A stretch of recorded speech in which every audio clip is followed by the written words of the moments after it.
Hello बच्चों, let's read this question. The question says that a proton moves with a constant velocity in a certain region of gravity-free space. Which one of the following conclusion is valid? Option A, there must be no electric or magnetic field in this region.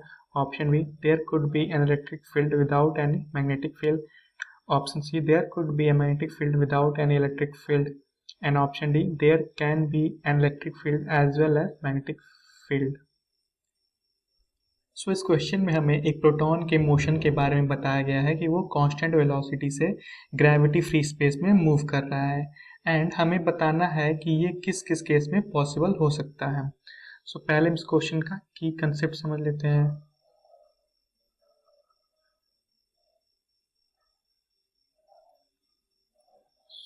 That is when a force act on the body it produces acceleration in the body and there is change in the velocity of the body. जब भी किसी body पे force लगती है तब उस body में acceleration आ जाती है एंड अगर एक्सेलरेशन पॉजिटिव हुई तो वेलोसिटी हमारी बढ़ जाती है एंड अगर हमारा एक्सेलरेशन नेगेटिव हुई तो हमारी वेलोसिटी डिक्रीज हो जाती है। हम ऑप्शन देख लेते हैं कि ये किस किस केस में पॉसिबल होता है। और फर्स्ट ऑप्शन है there must be no electric or magnetic field in this region. अगर वहाँ पे कोई इलेक्ट्रिक फील्ड और मैग्नेटिक फील्ड है ही नहीं तो कोई फोर्स लग नहीं रहा है पार्टिकल पे, देयरफॉर उसकी वेलोसिटी हमेशा कांस्टेंट ही रहेगी। और option A is correct option. Option B is there could be an electric field without any magnetic field. अगर उस रीजन में इलेक्ट्रिक फील्ड है तो वो प्रोटॉन पे पॉजिटिव फोर्स लगाएगी। अगर जब पॉजिटिव फोर्स लगाएगी तो फोर्स की वजह से प्रोटॉन पे एक्सेलरेशन आ जाएगा एंड एक्सेलरेशन की वजह से उसकी वेलोसिटी चेंज हो जाएगी। देयरफॉर यहाँ पे वेलोसिटी तो कांस्टेंट है नहीं, therefore our option B is wrong and option C is there could be a magnetic field without any electric field. जब किसी रीजन में मैग्नेटिक फील्ड होती है तो प्रोटॉन पे फोर्स लगाती है एंड उस फोर्स की वजह से प्रोटॉन के मोशन के डायरेक्शन चेंज हो जाता है। अगर डायरेक्शन चेंज हो जाएगा तो हमारी वेलोसिटी कांस्टेंट तो रहेगी नहीं। Therefore our option C is wrong option and our option D is last option there can be electric field as well magnetic field.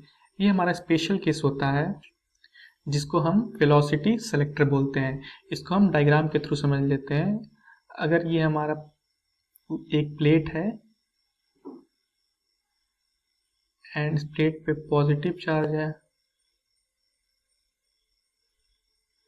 And ये नेगेटिव चार्ज है, तो हमारी इलेक्ट्रिक फील्ड की डायरेक्शन इधर होगी। एंड लेट से ये हमारा प्रोटॉन है और जो प्रोटॉन के मोशन का डायरेक्शन है ये पॉजिटिव वाई एक्सिस में है एंड जो हमारी मैग्नेटिक फील्ड लाइंस हैं ये इन द प्लेन है।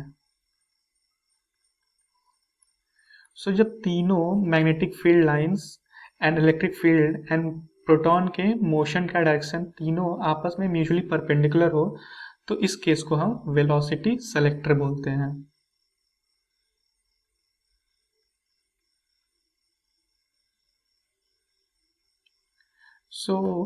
जब जो फोर्स इलेक्ट्रिक फील्ड इस प्रोटॉन पे लगा रही है उतना ही फोर्स अगर मैग्नेटिक फील्ड इस प्रोटॉन पे एबव डायरेक्शन लगा दे तो हमारा दोनों फोर्स आपस में कैंसिल हो जाएगा।